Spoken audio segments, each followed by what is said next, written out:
তো ওই মধুমতি নদীতে অনেক মারা গরু দেখছি, এখন দেখি না, এখন সরকারি হুকুম পুঁতে রাখতে হবে, মরে গেলে কবর দিতে হবে জানাজা ছাড়া। একটা মরা গরু নদীতে ভেসে আছে, আপনাকে ঘাটে বাঁধছে চামড়া সহ, আপনাকে ভিতরে যদি ঘোষণা দেওয়া হয় যে এই মরা গরুর পাছায় একটা চুমো দিলি 500 টাকা দেওয়া হবে, কেডা কেডা দেবেন? আছে কেউ?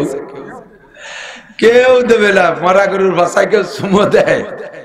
গন্ধই নেই, পাশেও নাই, ফলেও নাই, ফাটেও নাই, তারপরই মরা গরুর ভাষায় কেউ চুমো দেবে না। যার গরু সে ওই গরুটারে বিশাল মোহাব্বত করতো, কি যে আদর করতো, তারও যদি তুই একটা চুমো দে, তা দেবে না। ঘোষণা দেওয়ার পরে একজন আইসে চিন্তা করতেছে যে দিন ভরে ভ্যান চালাই পেলাম 200 টাকা, আর মোটে এক সময় 500, কি করবো? এমন একটা অফার ছাড়াও যায় না, আবার মানসিক কি করবে না। এই 7-5 চিন্তার ভিতর দিয়ে কইতেছে সন্ধ্যের পরে চুমো দিলি টাকা দিবা? অন্ধকারে কয় ডে নাইট নাই, তুমি চুমো দিলি পাবা। ও কয় তালি সন্ধ্যের পরে মগরিব একটু ঘন ঘন হয়ে গেলে অন্ধকার হলে আসিস, চুমো দেবো, টাকা নিয়ে আসিস। যে অফার দিয়েছে সে 500 টাকাও নিয়ে গেল, আর ও চুমো দেবে কাছে চলে গেছে, বিগত খানিক দূরে থাকতে ব্যাক করছে, হবে না। হ্যাঁ শয়তান তোর জন্য মিশে আচরিত বলছিল চুমো দে, না ভাই তোর পায়ে ধরি, তুই তোরটা তোর কাছেই থাক, আমি চুমো দেবো না। কেউ যদি কোনো অবস্থায় লাইট ধরে দেয় বা টের পায়, তাহলে সারা জীবন ভরে আমার খেপাই নিয়ে বেড়াবে, আমাকে গোষ্ঠীর মাইয়ের বিয়ে হবে না, এ গোষ্ঠী থেকে সাল বিয়ে দেবে না, তোর পায়ে ধরবে, তুই মাফ কর, আমি ভুল করছি, আর করছি। ব্যাক করে চলে গেছে। আল্লাহ পাক রব্বুল আলামিন কুদরতি নজরে তাকায় কয় তোরে দে ওই মরা গরুর ভাষায় চুমো দেবো, আজকে চুমো দিলি 500 টাকা পাতি, যেদিন চুমো দিয়াবো সেদিন তোর পকেটেতে 500 টাকা দিয়া ছাড়া চুমো দিতে দেবো না। এই ব্যবস্থা আমার কাছে আছে। সকালবেলা ঋষিরা চামড়াটা খুলে নিয়ে গেছে, টেনারিতে দিয়ে দিয়েছে, সুন্দর করে রিফাইন হয়েছে, ইটালি পাঠাই দিয়েছে চামড়া, ফার্স্ট ক্লাস রিফাইন করে নকশা করে সুন্দর করে নরম করে আবার চামড়া বাংলাদেশে চলে আসছে। বাংলাদেশে যারা বই পুস্তক বাইন্ডিং করে তারা চামড়ায় দিয়েও ভালো ভালো কিতাবাদি বই পুস্তক কোরআন শরীফও বাইন্ডিং করে। এই চামড়ার পাশার দিকের থেকে এক টুকরা কাইটা কোরআন শরীফের গায়ে বাইন্ডিং দিয়ে দিয়েছে। সেই কোরআন শরীফটা চলে আইছে মধুখালীর বাজারে, গয়েশপুর মাদ্রাসার ওই সেই লোকের ছেলে এই মাদ্রাসায় পড়ে। সে হেফজ ধরবে, বাড়ি যায় আব্বার গলা জড়ায় ধরে কইছে আব্বা আমি যদি হাফেজ হই তাহলে উলবিসা ওয়ালিদাহু তাজা ইয়াউমাল কিয়ামা, তোমার মাথায় আর মার মাথায় দুইজনের মাথায় নূরের পাগড়ি পরাই দেবে আর মতির মেম্বারে বসাবে। হাফেজ হবো আমি, খাটি পিঠে বড় বড় পাগড়ি বাবা তোমরা, আমার সাথে তোমাকে শেয়ার করতে হবে। কয় কি দিয়ে শেয়ার করতো? আমি একটু ভুলি দেবো নাকি, তুই পড়বি তো তুই। কয় না শেয়ার হলো। আমি সেদিনকে গেছিলাম মধুখালী, দেখে এসেছি কুতুবখানা একটা কোরআন শরীফ চামড়ার বাইন্ডিং করা, ওইটা না কিনে দিলি পড়বো না। পোলাপানে বেঁকে বসছে, লোকটা ভ্যান চালায়, চিন্তায় পড়ে গেছে কি করি, টাকাও নাই, ভ্যান খান বন্ধক দিয়ে 500 টাকা নিয়ে যাইয়া কোরআন শরীফটা কিনছে। মুসলমান অজু বানায় কোরআন শরীফটা কিনছে। মুসলমানে কোরআন শরীফ কিনলে আগে বুকের সাথে জড়ায় ধরে, এরপরে একটা চুমো খায়। খায় কি খায় না? চুমো খায় না? আরে কত জায়গা চুমো খাইলিয়া, কোন জায়গার চুমো, অনেক জায়গার চুমো কোনো ফজিলত নাই কবিরা গোনা ছাড়া। আর এই জায়গাটা চুমো খালি এক বস্তা নিয়ে কি হয়? কোরআন শরীফের গায়ে একটা চুমো। তো চুমোটা কি ভিতরে আগে খায় না উপরে আগে খায়? উপরেই আগে খায়। উপরে যে জায়গা চুমো দিছে ওই জায়গাটার সেই মরা গরুর ভাষার চামড়া। আল্লাহু আকবার। ও দোস্ত, আজকে কোরআন শরীফটা কিনতে যে কয় একদম 500 টাকা, আগে টাকা পরে মাল, টাকা দিয়ে 500 টাকা দিয়ে কোরআন শরীফ নিয়ে কোরআন শরীফের গায়ে চুমো খেয়ে বুকের সাথে জড়িয়ে ধরে আসে। কথা তো শোনে না, আর সে আজিমের মালিক ডাইকে কয় ও আব্দুর রহমান, এই যে কিন্তু সেই মরা গরুর পাছা, যে জায়গা আজ থেকে মাত্র 1 মাস আগে তোমার চুমো দিতে বলা হয়েছিল 500 টাকার বিনিময়ে, সেদিন তুমি ব্যাক করছো, লজ্জা পাইছো, তোমার ইজ্জত যাবে। আর আজকে সেই জায়গা চুমো দিলে 500 টাকা দিয়ে, আর আজকের চুমোর বিনিময়ে তোমার সম্মান দুনিয়া আখিরাতে বাইরে গেছে। আর কিছু না, ওই মরা গরুর চামড়ার সাথে আল্লাহর কোরআনের ছোঁয়া লাগছে। কথা কোন ঠিক না? আমি নিজেই গর্বিত, আমি নিজে আনন্দিত। আমি যখন প্রথম আপনাদের এই চরে গয়েশপুর মনিরদের ওখানে আসতাম, সেই সময় এসে দেখতাম মনির মাদ্রাসায় পড়ে, ছোট্ট ভাঙ্গা কুড়ে ঘর, তাদের ঘরে আমি রাত কাটাইছি, মোটরসাইকেলে আসতাম, রাতের বেলা থাকতাম। কি যে করুণ অবস্থা তাদের দেখেছি, অত্যন্ত গরিব ছিল। আল্লাহু আকবার। মনিরের আজীবন কালের প্রচেষ্টা আর তার ফিকির ছিল আমি একা আলেম হব না, এলাকায় আরো অনেক আলেম বানাইবো। সেই থেকে ছাত্র বয়সে বহুত ছাত্রদেরকে নিয়ে নিয়ে পড়াইছে। আল্লাহর রহমতে অনেক আলেম তার নেতৃত্বে হইছে, অনেক আলেম হইছে। আল্লাহু আকবার। আপনাদের মনির এখন সারা বাংলাদেশের বড় বড় প্রোগ্রামে মাহফিল করে। ও দোস্তরে, মনিরের মতো কত তার চাইতে সুদর্শন বডি ফিগারের মানুষ গয়েশপুর আছে না নাই? তার চেয়ে ধনী মানুষ আছে, জেনারেল শিক্ষায় উচ্চ শিক্ষিত মানুষ বহুত আছে। কয়জন তাদেরকে চেনে? কোন জায়গার মানুষ আপনারে চেনে? আর মনিরে যশোর চেনে, বেনাপোল চেনে, কুষ্টিয়া চেনে, সাতক্ষীরা চেনে, চুয়াডাঙ্গা চেনে, মেহেরপুর চেনে, ঢাকা চেনে, গোপালগঞ্জ চেনে, ফরিদপুর চেনে, বরিশাল চেনে। বাংলাদেশের 64 জেলায় মনিরে চেনে। অন্য কোনো কারণে না, কোনো সার্টিফিকেটের বদৌলতে না, মনিরের মধ্যে কোরআনের ছোঁয়া লাগছে। এই ছোঁয়ায় মনিরে আল্লাহ দামি বানাই দিছে। আপনাদের সন্তান এলাকার উলামায়ে কিরাম যারা, আল্লাহর রহমতে সবই দামি। আমি নিজেই বলে থাকি, আমার গোপালগঞ্জের রাজনৈতিক বড় বড় নেতা আছে, কত বড় বড় অফিসার আছে। পুলিশের অফিসার বেশিরভাগই গোপালগঞ্জ, আর্মির অফিসার কত অফিসার আছে, কয়জন রে আপনারা চেনেন? আমার চাইতে চেহারা ভালো, স্বাস্থ্য ভালো, ধনী গণী, বংশে ভালো, তার একটারও আপনারা চেনেন না। আল্লাহর রহমতে সারা বাংলাদেশের 64 জেলায় যত থানা আছে, একটা থানাও নাই যে সে জায়গার মানুষ আমারে চেনে না। অন্য কোনো যোগ্যতায় নয়, একমাত্র আল্লাহর কোরআনে কারিমের ওসিলায়। কোরআনের সাথে একটু ছোঁয়া দিয়েছি, দামি হয়েছি। আপনিও যদি কোরআনের সাথে ছোঁয়া লাগান, দামি হবেন।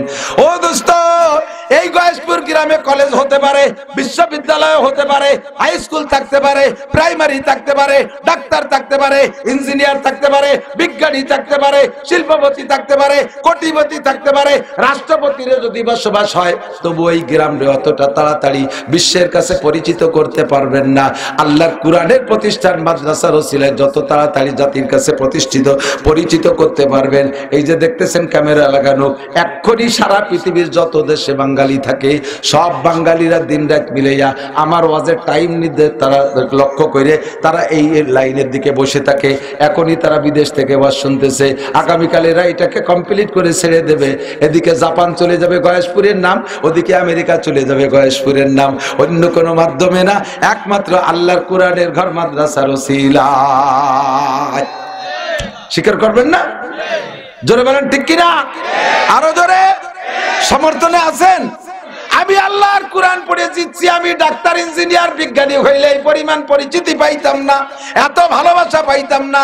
গোপালগঞ্জের রাজনৈতিক নেতারা এখন কথাকথি সাহস পায় না বাইরে যাইয়ে। গোপালগঞ্জ বাড়ি যে গোপালগঞ্জ তাও কেন, কারণ আমার বাড়ি খুলনা। ও খুলনা একটু চাই, সেই টুকা গোপাল কই নেন। আল্লাহর রহমতে আমি গোপালরে ছাড়ি নাই, গোপাল ছাড়ছি, গঞ্জ ছাড়ি নাই। আমার সাথে করি না, আমি ঘুরি, কারণ আমি ওই জাতীয় আকাম করি নাই যে কেউ আমারে বেয়াদব, আমার সাথে বেয়াদবি করবে, আমারে ভালোবাসবে না, এমন কোনো মানুষ নাই। যদি আমি ওই জগতে থাকতাম, তাহলে এই জায়গায় সেই স্টেজে সম্মানের সাথে উঠতে পারতাম না, কামারখালী ব্রিজের নিচে নামতে পারতাম না, বাড়ির ঠেলায় ছেলিয়ে ফেলাই দিত মাই দিয়ে। আল্লাহর কোরআনের দাম বাড়ায়, কথা ঠিক না? আমি জিতছি বিদায় আমার একটা ছেলে মেয়েকে আমি জেনারেল পড়ানোর দিকে নেই, ক্লাস 5 পর্যন্ত পড়ায় মাদ্রাসায় দিয়েছি। 4টে ছেলে হাফেজ হয়েছে, একটা মেয়েও হাফেজা হয়ে গেছে। ছেলেদেরকে পুরস্কার ঘোষণা দিয়েছি, ইউটিউবে শুনে থাকেন, বাস্তবতাই। আল্লাহর রহমতে বলেছি, বাবা হাফেজে কোরআন হবা, আল্লাহ আমারে বাঁচায় রাখতে যদি হাফেজ হও, ছেলে মেয়ে যেটাই হোক, তারে আমি উমরা করাবো। 4 ছেলেরে 4 বার করাইছি, তার ভিতরে সেজে ছেলেটা আর একবার নিজে করে আসছে, 2 বার করছে। মেয়েটা হাফেজা হয়ে গেছে, বিয়ের আগে তারে উমরা করাবো, হঠাৎ তার বিয়ে হয়ে গেছে। জামাই সহ রমজানের পরে পাঠাই দেব। আমি কোরআনের পুরস্কার এমনই দেব, যদি তুমি বিশ্ববিখ্যাত জেনারেল শিক্ষিত হয়ে আসো, সারা পৃথিবীর শ্রেষ্ঠ ডক্টর হয়ে আসো। আব্বা আমি বিশ্ববিখ্যাত জেনারেল উচ্চ শিক্ষায় শিক্ষিত হয়ে আসছি, সারা পৃথিবীর সমস্ত প্রেসিডেন্টরা আমার সার্টিফিকেটে সই দিয়ে দিয়েছে, আমি তোমার একটা চকলেটও খাওয়াবো না, একটা চকলেটও তোমারে দেব না, কারণ তুমি এত বড় শিক্ষিত হইয়া নিশ্চয় তুমি কিছু না কিছু করবা। তোমারে যদি ওই কিছু না কিছুর পিছনে সহযোগিতা করি, তাহলে যা সারা জীবন করে যা কাম করবা, আল্লাহ বাসালি তার পার্সেন্ট আমি কবরে বসেও পাবো। কাজেই আমি ওই কাজের ভিতরে চকলেট খাওয়াতে রাজি না।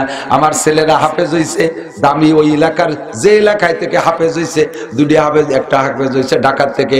ঢাকার ভিতরে সবচাইতে দামি মিষ্টি যেটা আছে 1 মণ মিষ্টি কিনে খাওয়াই দিছি। এরপরে যেটা যেখানে হাফেজ হয় ওই এলাকার সবচেয়ে দামি 400, 500, 700 টাকা দামের মিষ্টি কিনে খাওয়াইছি।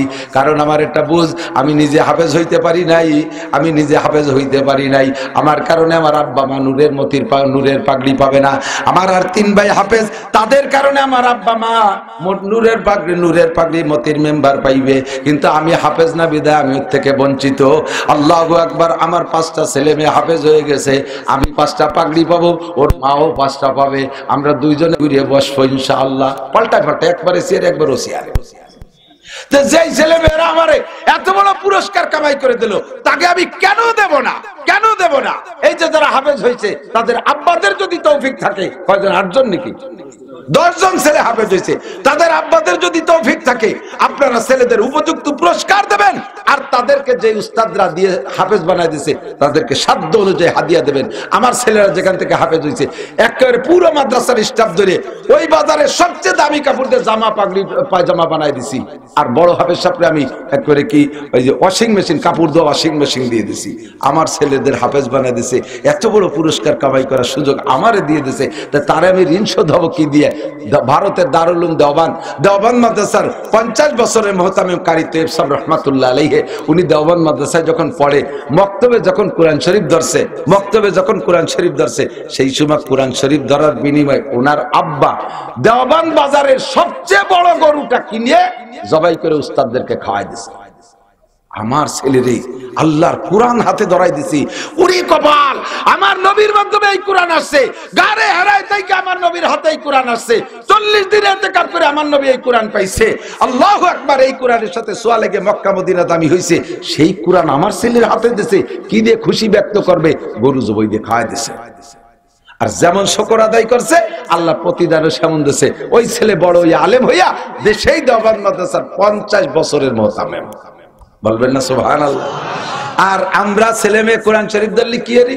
1 প্যাকেট বিস্কুট কিনে বিস্কুটের কোনা হুটোরের মধ্যে 10 টাকার নোট দিয়ে মসজিদের বাইরে দাঁড়াইয়া, হুজুর ক্যাশ ধরেন, হুজুর ক্যাশ ধরেন, ওরা কোরআন শরীফ দাঁড়াই দেন, ধরেন বাইরে দিচ্ছে, ওর মধ্যে টাকাও আছে, দেখেন দেখছে কোনার মধ্যে 10 টাকা। আপনি আসেন তো, কারণ আমি হলো বিড়ি খাচ্ছি। উনি বাইরিতে বিড়ি খার, ওনাটারে কোরআন শরীফ ধরাইতে পারে, সেই কোরআনে ওনারে কামাই রেখা হবে? কোনোদিনও না, কোনোদিনও না। বৈধভাবে কামাই করে শুকর আদায়ের জন্য বলছি, বৈধ কামাই। বাংলাদেশের যত বড় অফিসার হোক না কেন, সরকারি যত বড় অফিসার হোক, জেনুইন বেতনভুক্ত যারা সরকারি অফিসার, যত বড় সর্বোচ্চ বেতন পায় তো প্রেসিডেন্টও আমার 5 দিনের কামাইও পায় না সারা মাস ভরে, যদি বৈধ ইনকামে আসে। তার আমি কোরআন পড়ে জিতছি, ঠগি নাই, আপনিও ঠকবেন না।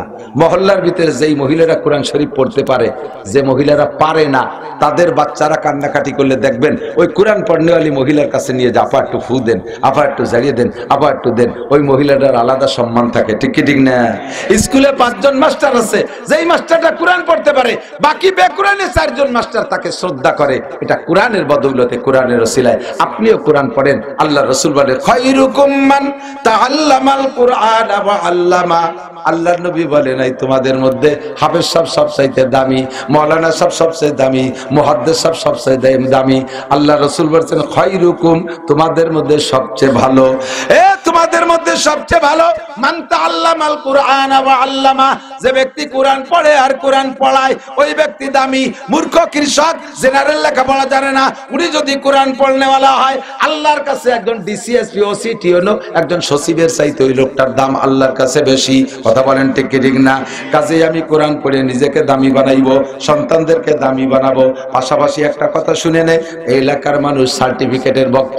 কওমি মাদ্রাসায় বলি সার্টিফিকেট হয় না, চাকরি হবে না, বুড়ি কি এরিয়ে খাবে, কি যে চিনতে আমার দিক। চাকরি কওমি মাদ্রাসায় বললি হয় না, কলেজে বললি কয়সা স্যার হয়। চাকরির জন্য যা সমন্বয় আন্দোলন করিয়া সারাটা দেশে আগুন লাগাইতেছো, তারপরে সে সমন্বয়ের আগুন নিভে যাওয়ার পরে সেই সমন্বয় করে যারা সমন্বয়ক না লাফাইছে যারা, তারা কি সবাই চাকরি পাইছে? কথা কন, সবাই পাইছে? ওই মাথায় 3-4 জন যাইয়ে তারা উপদেষ্টা হয়েছে, বাকি সবাই সেই আশা হাতের লাফাতি তালেই রয়েছে। তাই এ পাস করলে চাকরি হয় না, বিএ পাস করলেও চাকরি হয় না, এমএ পাস করলেও চাকরি হয় না, বরঞ্চ এই জেনারেল লেখাপড়া একটা বেকায়দা আছে। মেয়েদের মতো মেয়েদের যত অল্প বয়সে বিয়ে দেওয়া যায় তত সহজে বিয়ে দেওয়া যায়, যত বয়স বাড়ে তত যৌতুক বাড়ে। 40 বছরের একটা বতী মাইয়ে, এরে বিয়ে দিতে গেলি বারা 10 লাখের কমায় না, ও বুড়ো তাকি ডানে আরো কাজ 1 বিঘা জমি লিখে দিতে হবে, কথা কর না কেন? ঠিক না? 15-16 বছরে এক করে নকনকি তাজা মেয়েটা এজেকের সাথে বিয়ে দিলি না। অল্প বয়সে কম শিক্ষিত চাকরিতে যাবা, ঘুষ লাগবে না, কিসে যাবা, ইন্ডাস্ট্রির মধ্যে যাবা, পাট কলের মধ্যে যাবা, গার্মেন্টসে যাবা, কোনো ঘুষ লাগে না, লেখাপড়া কিছু জানে না, ঘুষ লাগে না। তুমি খালি ম্যাট্রিক পাস করে চাকরি ধরতে যাও 2 লাখ, আইএ পাস করে চাকরি ধরতে যাও 6 লাখ, বিএ পাস করে চাকরি ধরতে যাও 10 লাখ, এমএ পাস করে চাকরি ধরতে যাও 20 লাখ, বিসিএস পাস করে চাকরি ধরতে যাও 50 লাখ। যত বয়স বাড়ে তত যৌতুক বাড়তি তালে রয়েছে, যত বয়স বাড়ে তত দাম কমতিছে, যার কারণে বেস্তি গুটি খাটিক টাকা লাগে। আমার মৌলবী একটাও বেকার না, একটাও শিল্পপতি কোটিপতি না, আল্লাহর রহমতে কের কাছে না খাইও নাই, সুখে শান্তিতে আছে। আমার না খালি স্বাস্থ্য চেহারা খারাপ, এর কোনটা ছেড়ে দেয়, তেল কই বা কি সুন্দর দেখা যাচ্ছে, কি চেহারা কি স্বাস্থ্য দিয়েছেন, খাওয়ারও অভাব নাই। মসজিদে ইমামতি করতে গেলে তো আল্লাহর রহমতে পেট বেঁধে রাখতে বেল্ট লাগে আলাদা। 30 দিন 30 বাড়ি খাবার, যে বাড়ি যেদিন খাবার মহিলা সেদিন স্বামীরে কয়, দেখো হুজুর মাসে মোটে একটা দিন তুমি যেন ওই পোল্ট্রি মোল্ট্রি কিনে আইনো না, 2 কেজি গরুর গোশ আইনো, আর ওই পাঙ্গাস পুঙ্গাস হুজুর খায় না, কিন্তু তুমি কটা পারলি কই মাছ কিনে নিয়ে এসো, একটা শৈল মাছ নিয়ে এসো, একটা কদু নিয়ে এসো। আর ডিম আমার মুরগিতে পারছে, সে ডিম ও ডিম কি আল্লাহ, এত বড় ডিম, 1 ডিম পারতে 2 মুরগি লাগে, এইরকম বাঘা বাঘা ডিম কোয়েন্তে জোগাড় করছে আল্লাহ জানে। 7-8 যে বাড়ি যায় সে বাড়ি ওইরকম খাওয়া। বাড়িওয়ালা 29 দিন খাইছে ডাল ডুল কদু মধু দিয়া, হুজুর যদি রয়েছে সেদিন বাড়ির কড়কড়ি মোরগটা জবাই দিয়ে, কড়কড়ি মুরগিটা জবাই দিয়ে খাই দিছে। এইভাবে হুজুরি খাওয়া ভালো, আবার বেতন আল্লাহর রহমতে যা পাচ্ছে তাতে কোনো অসুবিধা নাই। বিড়ি খায় না, সিগারেট খায় না, পান চাটা একটু খাইলে তা এলাকার মুসল্লিরা বিল দিয়ে দেয়। মহল্লার 2-3 জন বিদেশ থাকলে পারা, তারা রুমাইল পাঠায়, জামা পাঠায়, ঈদের সময় বকশিস পাঠায়, সব মিলে ভালোই আছে। প্রত্যেক হুজুর 2-4 কাঠারি বছরে রাখতেছে। আর জীবন বই দিয়ে লেখাপড়া সে বড় সার্টিফিকেট কামাই করছে বস্তা বইয়া, খেজুর গাছ কাটা গাছিগে মতো ব্যাগ হয়েছে, যে গাছিগে ব্যাগ দিচ্ছে না, গাছিরা ব্যাগ বাঁধে যে মাজায় বাঁধে পিছন বাড়ে, এখন ব্যাগ হয়েছে সব সে গাছিগে ঠুনির মতো। ওই বইরে সার্টিফিকেট দিয়ে কাছে সারা বাঁধতে দাঁড়াইছে, ওর কাছে কাঁচা দিয়ে দাঁড়াইছে, কেউ সিল দেয় না।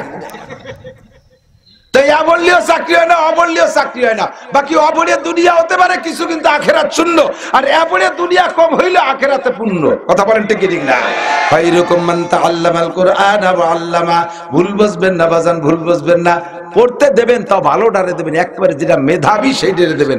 পাম্পট্টি দিয়ে একটু মাদ্রাসায় দুইটারে রাজি হচ্ছি, তাহলে কোন ডারে দেয়? ওটারে তো সালমান শাহর মতো দেয়, তুই জেনারেল পড়া। ওটারে তো দেখা যাচ্ছে সেনা প্রধানের মতো, অকারুজ্জামানের মতো, তুই ভর্তি থাক। ওটার আরটা লাস্টে যেটা খোলা পঙ্গু কানা আটা দেয়, রাস্তা দিয়ে চলে যায় খালের মধ্যে, চায় দক্ষিণ দিক দেয় উত্তর দিক, গলা শূন্য, পেট মোটা, মাথা সাইকেলে সিটির মতো 3 কোনা, হাসায় গোস্ত নাই, বগলে বাজ বাজে, আটা লাগে, শরীর খুচাই খুচাই। আব্বা তুমি যাও হক্কানি হুজুর হইয়া আসো। এত হিংসা কে, এত হিংসা কে? বাগাডারে দেবেন ফজলুল করিম হবে চরমুনার পিসাব, কথা কথা কেন? মেধাবী ডারে দেবেন সাইকুল হাদিস আল্লামা আজিজুল হক হবে, মেধাবী ডারে দেবেন বডি ফিগার যেটা ভালো আল্লামা মামুনুল হক হবে। ভালো মানুষ বানাইতে হলে ভালোটা, কুলা বঙ্গু কানে হেমা টেমা ট্যাংরা টুংরু হুজুর হয়ে চোখালাটা আলিপে ভর্তি পারে না, অন্ধটারে দিচ্ছে 30 বারে মুখস্থ। অন্ধ হবে দেখছেন না, কত বড় জুলুম চিনতে হতে পারে। ওই বাড়ির যেটা চোকালা সে আলিফ বে ভর্তি পারে না, কানাডারে দেশে তুই 30 পারা হলিয়াই গে। এসে জুলুম হয়। কত হিংসা করো তুমি ধর্মরে, কত হিংসা করো তুমি ধর্মকে। ভালো করে মনে রেখো, যে কডারে বড় বড় বানাইছো, লেখাপড়া শিখে আল্লাহ বাসালি ইটালি, ফ্রান্স, অস্ট্রেলিয়া, আমেরিকা চলে যাবে, তুমি আর থুয়ে যাবে ওই যে কি যেন কয় বুড়ো বুড়িরা থায়, কি কয় বৃদ্ধাশ্রম। তোমার রেখেছে বৃদ্ধাশ্রম, আব্বা এখানে বসে চা খাতে খাও, আমরা টাকা পয়সা দেব। আর এই বুড়ো হেরে বসে ডাকরায় বুড়ো বুড়ি দিল। আর লাস্টে যদি একটা মৌলবী থাকে কয় যা তোরা যেখানে যাবি যা, আব্বা মা বৃদ্ধাশ্রমে থাকবে না, আমি মুল্লাইগিরি করে 2 মুঠ মুষ্টি চাল কামাই করে আমার আব্বারে কোলের মধ্যে রেখে পালবো। কথা কোন ঠিক ঠিক না? এটা কোনোদিনও ফেলাইতে পারে না, কোনোদিনও ফেলাইতে পারে না। পাশাপাশি এদিক জেনে রাখেন, আদর্শ মানুষ যদি বলা হয় তাহলে উলামায়ে কেরামকে বলতে হবে। অনাদর্শ যে কাজগুলো আছে আমি একটু বলি, ফিরিস্তি, মদ খাওয়া ভালো কাজ না মন্দ কাজ? গাঁজা, ইয়াবা, ফেনসিডিল, হিরোইন, চুরি, ডাকাতি, লুচ্ছমি, অ্যাসিড মারা, তারপর অপহরণ, ধর্ষণ, টোন মারা, বন মারা, রাস্তা মারা, কাল মারা, বিজিএফ কার্ড মারা, পঙ্গু ভাতা বেচে খাওয়া, বয়স্ক ভাতা বেচে খাওয়া, বিধবা ভাতা বেচে খাওয়া, রাস্তায় রশি টানে মোটরসাইকেল কাটিয়ে নেওয়া, রাস্তায় গাছ কাটিয়ে বেলায় প্রাইভেট কার ডাকাতি করা, এই কাজগুলো ভালো না মন্দ? এগুলো কি হাটহাজারী মাদ্রাসার হুজুররা করে?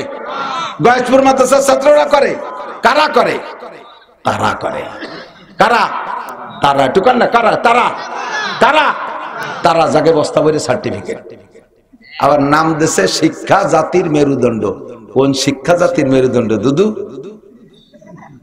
শিক্ষা জাতির মেরুদণ্ড ঠিক আছে, যেই শিক্ষা দিয়ে এই সমস্ত আকাম করে, যে এত বড় এই সমস্ত রাস্তার মাল মারিয়ে না খালি করে রাস্তার এই দুরবস্থা হয়, এই রাস্তার মাইল খাইছে, ব্রিজ খেয়ে ফেলে, কত খায় টাকা রাস্তা ব্রিজ খেয়ে ফেলাইছে, রাস্তার খুয়াই টিকেট ফিকেট সব খাই ফেলাইছে। যেই শিক্ষা দিয়ে এইগুলো মারি খায় সেই শিক্ষা জাতির মেরুদণ্ড না। যেই শিক্ষা দিয়ে দেশের চোখা লাগে সামনে টাকা নিয়ে কানাডা বিল্ডিং বানায়, বুঝেন নাই? আমাকে সবাই চোখ আছে না, আমাকে সোহে দুলো দিয়ে টাকা নিয়ে সেই টাকা নিয়ে কানাডা বিল্ডিং বানাইছে। কানাডা মানে দেশের নাম কানাডা। চোখা লাগে সামনে টাকা দিয়ে কানাডা বিল্ডিং বানায়, যে শিক্ষার গরম দিয়ে, সেই শিক্ষা কোনোদিন জাতির মেরুদণ্ড হতে পারে না। ও শিক্ষা জাতির মেরুদণ্ড ভাঙ্গা হাতুর, মেরুদণ্ড ভাঙ্গা হ্যামার, গুলো গুলো করে ফেলাইতে দেশে আগুন জ্বালাই দিছে সমস্ত ওই গোষ্ঠী। আমার হাটহাজারী হুজুর জীবনে টোন মন মারে না, আমি জীবনেও ঘুষ খাই না, আমি কোনোদিনও ওই রাস্তার পিস খোয়া বাইরে খাই না, আমার ছাত্ররা কোনোদিনও মদ গাঁজা এবা খায় না। বলতে পারবেন মাদ্রাসার ছাত্ররা এবা গাঁজা ফেন্সিডিলের ব্যবসা করে? বলতে পারবেন? এরা আব্বার গলার পর রামদাও দরিয়ে মদের টাকা চাইছে? বলতে পারবেন? বাপরে কোনোদিনও গলায় গামছা দিয়ে বলে যে আমার মোটরসাইকেল কিনে দিবি, এখনই 2 লাখ টাকা দেয়, নালি পরে কিন্তু তোর গলা চেয়ে মারিয়ে দেবো। একটা মাদ্রাসার ছাত্র সম্পর্কে ইতিহাস নাই, কিন্তু ওই ইতিহাস ওনাদের জন্য যথেষ্ট আছে। সুসন্তান যদি পাইতে হয় আল্লাহর কোরআনের সোহবতে কোরআন পড়ায় সুসন্তান কামনা করতে, ঠিক কি ঠিক না? আল্লাহু আকবার। তো দোস্ত, আপনারা এই গয়েশপুর মাদ্রাসা পাইয়া খুশি না বেজার? সত্যি অন্তর থেকে ছেলে পড়াবেন, ছেলে পড়াবেন, নুরানিতে মেয়েদেরকে দেবেন, শিক্ষার গুণই আলাদা। আর বলে থাকি মাঝে মাঝে, পরে ডাক্তার হবে, ইঞ্জিনিয়ার হবে, দোষ নাই, সবগুলোরে হুজুর বানালিতে ডাক্তার হবে না কারা? এই প্রশ্ন তো ভিতরে ঘুরতেছে, কিন্তু কোথায় সুযোগ পাচ্ছেন না। আমি প্রশ্নের উত্তর দিয়ে দিই, হ্যাঁ ডাক্তারের দরকার আছে, ইঞ্জিনিয়ারের দরকার আছে, ব্রিজ বানাবে, কালভার্ট বানাবে, বড় বড় বিল্ডিং বানাবে, এর জন্য ইঞ্জিনিয়ারিং পড়তে হবে। তবে জীবনে শুরু দিয়ে তারে কোরআন শরীফ পড়াই দেন, শুরু দিয়ে কোরআন শরীফটা পড়াই দেন মাদ্রাসার থেকে। এই কোরআন পেটে থাকলে ও ডাক্তার ইঞ্জিনিয়ার যাই হোক জাতির হক নষ্ট করবে না, ওটা নষ্ট হবে না। কতক্ষণ ও ঘুষখোর হবে না, ও চোর হবে না, ও ডাকাত হবে না, লুচ্চ হবে না, দেশের অর্থ সম্পদ তারা নষ্ট করবে না। কোরআনের সবকটা আগে থাকতে হবে। আমার একটা বাস্তব উদাহরণ দেখেন, এই আগে, এখন তো সবই ধনী হয়ে গেছে, এখন তো ফান্তাবাদ কেউ খায়ও না, না ফান্তাবাদ খায় নাকি? খুব কম, খুব কম। কেউ যদি শখে হয়তো সব বছরে একবার পয়লা বৈশাখে খালি খায়। আমার বাড়ি গরু আছে, গরুরে ফান্তাবাদ দিলেও খায় না, একটু নগদ ফান্তাবাদ তৈরি খায়। একদিন বেশি হয়ে গেলে যদি একটু ফেনা ফেনা উঠে যায়, গরু তুই পয়লা এক চুমুক খাইয়ে গার গার করে ডেক সারি কাগা একটা সিট থাকলি দেন, গরু তুইও খায় না। তা আমাদের ছোটবেলায় অভাব দেখেছি, স্বাধীনের পরে মানুষের মূর্খ কৃষকরা, বাবারা দিক থাকেন, আপনার কৃষক বাবারা সাক্ষী দেন, সকালবেলা তো বেশিরভাগই পান্তা খাইতেন, ঠিক না? পান্তা ভাত আর গরুর গোশ বোনা দিয়ে ডেলি খাওয়া হতো না, ইলিশ মাছ ভাজা ডেলি জড়তো না, কাঁচামরিচ আর পিঁয়াজ, কাঁচামরিচ আর সকালবেলা কাঁচামরিচ আর পিঁয়াজ দিয়ে পান্তা ভাত খাইয়ে মাঠে গেছেন, কাজ কাম করিয়েছেন, দুপুর বেলা এসে দেখেন যে বাড়ি ভালো ভালো খানা, তাও পেট ভরে খাইছেন। তো দুপুর বেলা ভালো ভালো তরি তরকারি যাই খান না কেন, সকালবেলা যে পান্তা ভাত খাইছেন, সন্ধ্যের আগে একটা ডেক সারছেন, ঘাড় ঘাড় করে ডেক সারছেন, তাদের যে পিঁয়াজের গন্ধ বার হয়েছে। কি ব্যাপার? সে পিঁয়াজ খালাম কোন সকালে, এই সন্ধ্যের সময়, পরে যে মাঝে এত ভালো খালাম, তার ডেক গেল কোনে? পিঁয়াজের ডেক বেরিয়ে গেল। দিনের শুরুতে যেটা খাইছো ওর প্রভাব সারাদিন থাকে, মাঝে বিরিয়ানি পোলাও খালিও সে তার কাছে পরাজিত হয়ে যায়, মগলুব হয়ে যায়। তোমার ওই সকালবেলা পিঁয়াজের ডেক তুমি রাতভর দিতে থাকবা, পরের দিন সকালে রাখ পর্যন্ত পিঁয়াজের ডেক বেরোবে। দিনের শুরুতে যা খাওয়াই দেওয়া হয় তার প্রভাব সারাদিন যেমন থাকে, জীবনের শুরুতে কোরআন খাওয়াই দেন, সারা জীবন করে ডাক্তার, ইঞ্জিনিয়ার, বিজ্ঞানী যাই হোক, ডেস্ক ছাড়লে সে কোরআনের জ্ঞান বেরোবে। অফিসার হইলে ঘুষ খাবে না, ডাক্তার হইলে দুর্নীতি করবে না, কন্ট্রাক্টর হইলে জাতির মাল মারিয়ে খাবে না, কাজ পরিপূর্ণ করে যেটুক লাভ থাকবে সেইটুক খাবে। তাহলে আমরা দেশে দেশে সকলে তাদের থেকে খেদমত পাবো। কথা কন ঠিক কি ঠিক না? চেয়ারম্যান হলে ভালো চেয়ারম্যান হবে, মেম্বার হলে ভালো মেম্বার হবে। জানেই আপনাদের পাশেই আছে ওই যে মুসাফর ইউনিয়ন, মুসাফরি মৌলানা ওসমান গনি মুসাফরি চেয়ারম্যান, গরিব মানুষ, মাত্র ৮২,০০০ টাকা খরচ হয়েছে চেয়ারম্যান হতে। এই বাংলার জমিনে কথা বললে কেউ বিশ্বাস করতে পারবে না। মাত্র অনলি আমি তার কাছ থেকে শুনছি মাত্র ৮২,০০০ টাকা চেয়ারম্যানই খরচ হয়েছে। তার এগেনস্টে যিনি ফেল করছেন তিনি কমপক্ষে ৩০ লক্ষ টাকা খরচ করছেন। সে এই যে চেয়ারম্যানই করতেছে, শুনিয়ে দেখেন এলাকার মানুষের কাছে এক চুল পরিমাণ বদনাম নাই। হেদায়েতুল্লাহ আজাদের চেয়ারম্যানই শুনে দেখেন ওলামায়ে কিরাম চেয়ারম্যানই করে, কারে কয় চেয়ারম্যানই। একই সময় প্রেসিডেন্ট ইরশাদের সময় মন্ত্রী ছিলেন আমাদের যশোরের মনিরামপুরের মুফতি ওয়াক্কাস সাহেব। তো মন্ত্রীদের মাসিকভাবে টিএ বিল টিল ইত্যাদি ইত্যাদি একটা হিসাব হয় না, তো টিএ বিলটা দেখতেছে এক মন্ত্রীর ১০ লাখ, এক মন্ত্রীর ২০ লাখ, এক মন্ত্রীর ৫ লাখ, যে যেমন করছে তার সেরকম। মুফতি ওয়াক্কাস সাহেব মন্ত্রী, উনি ছিলেন ধর্মমন্ত্রী, উনার টিএ বিলের ভাউচার করছে ৩৫ টাকা। আরে খেয়াল নেই যে জায়গা ১০ লাখ, ২০ লাখ, ৩৫ লাখ আছে আর এক মন্ত্রী, আর সে জায়গা ওনার টিএ বিল মাত্র ৩৫ টাকা। ইরশাদ সাহেব বলতেছে, হুজুর কি এরছেন আপনি? কয় যে স্যার আমি তো এই সংসদে আসি হলো বাইসাইকেল চালাইয়া, তা কয়টা লিক সারটি যা লাগছে তার বেশি আর লাগেনি। কয়টা লিক সারটি যা লাগছে তার বেশি। যদি এইরকম মানুষ ওই জায়গা বসাইতে পারেন তাহলে দেশে সুখ শান্তির আশা করতে পারবেন। নইলে কি হইছে, গুরবামিরো সাগজিরো মুশরা দরবা কুনাদ, গুরবামিরো সাগজিরো মুশরা দরবা কুনাদ, ইচুনিয়ার কানে দৌলত মুলকে রাবি রাকুনাদ। আরিসার ঘাটে দৌলত দিয়ার ঘাটে তো গেছেন ২-৪ বার, গেছেন না? যা মানুষ আছেন না ওখানে ওই যে খোলা হোটেলে কি সুন্দর ভাজা মাছ, ইলিশ মাছ, তারপরে পদ্মার মাছ, এরপরে ড্যাক ভরা গরম গরুর গোশ, কত তা দেখছেন না? আর হোটেলের মালিক একা দিন বইরে বেচা কিনা হচ্ছে, ওতে একটু জরুরত মরুরত হয়, বেচা কিনা করতে করতে হাবাই গেছে। এখন এই হোটেল থুয়ে একটু বাথরুমে যাবে, তাই বা কার কাছে থুয়ে যাবে? অমন রানিং গার্ড তো দেখতেছে যে বিলেই বসা একটা, বিলে রেখে বিলে আমি একটু বাথরুমে যাচ্ছি, ভাজা মাছগুলোর দিক তুই খেয়াল রাখিস।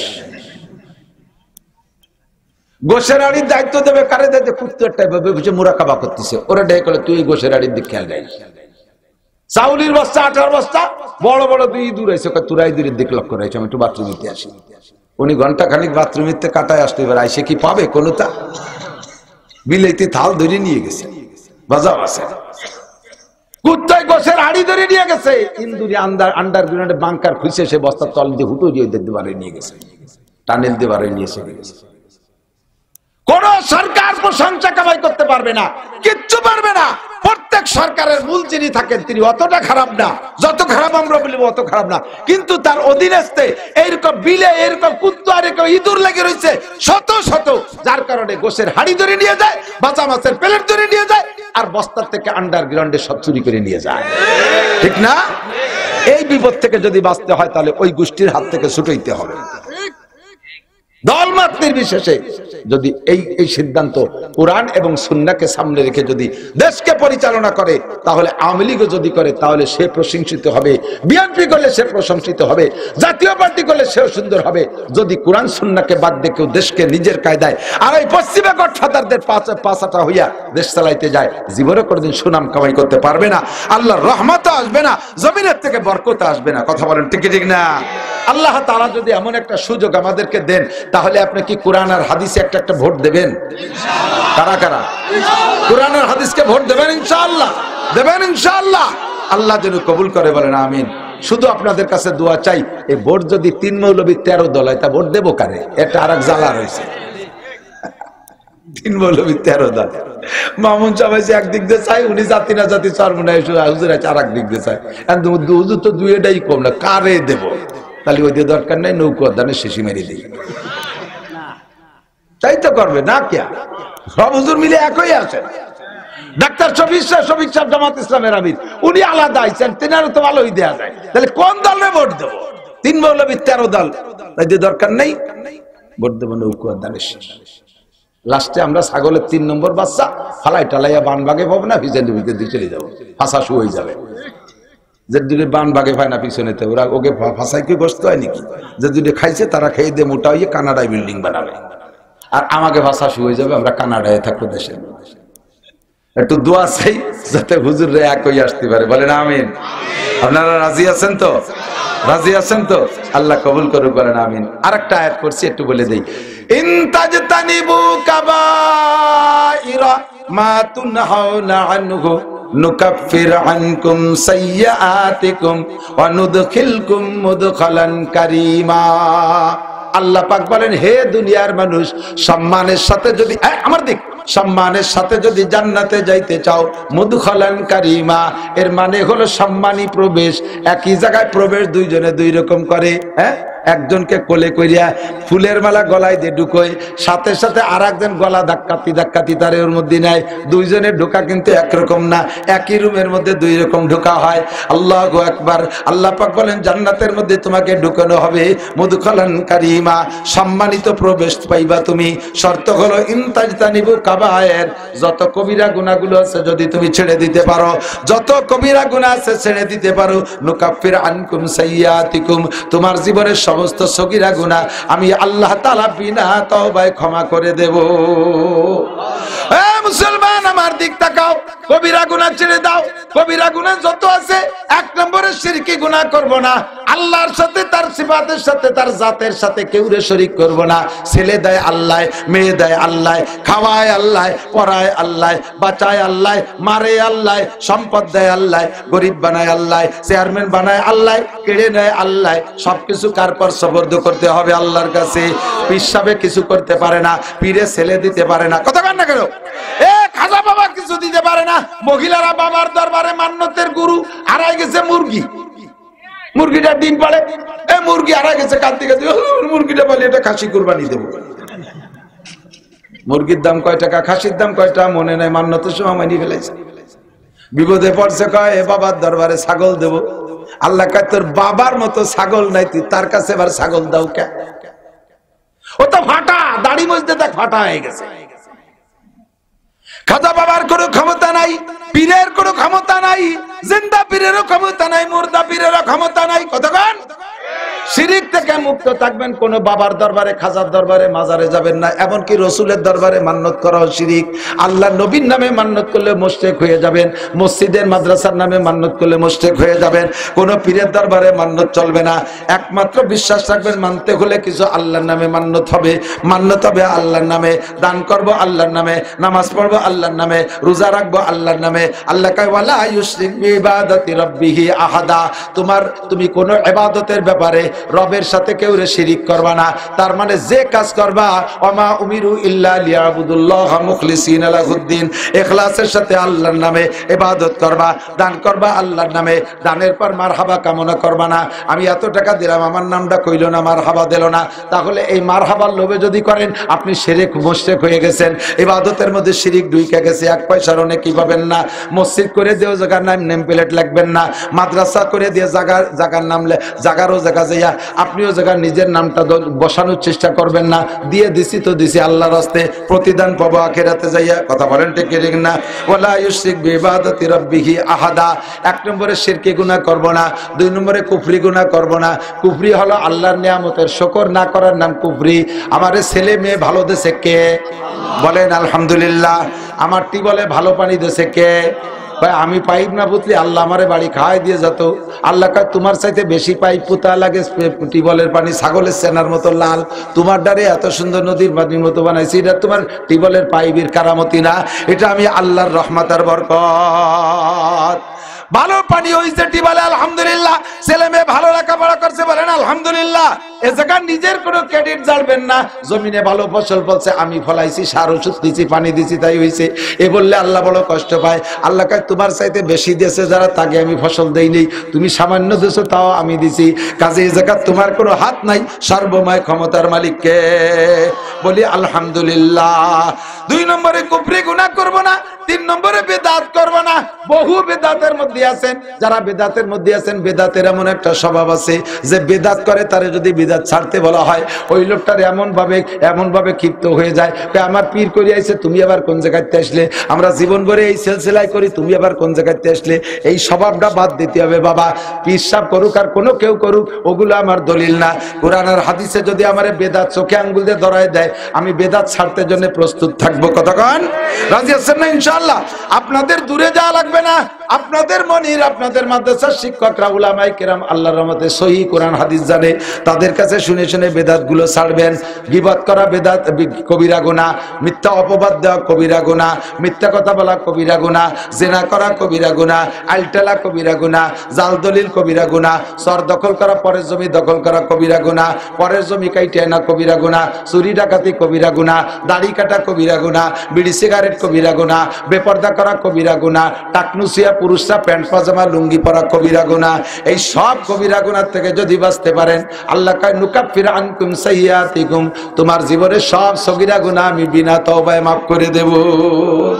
আল্লাহ আমাদের তৌফিক দান করে, বলেন আমিন। মাদ্রাসার বিপক্ষে কারা একটু হাত দেখাবেন? কয়জন? আমি আর কে রাখে?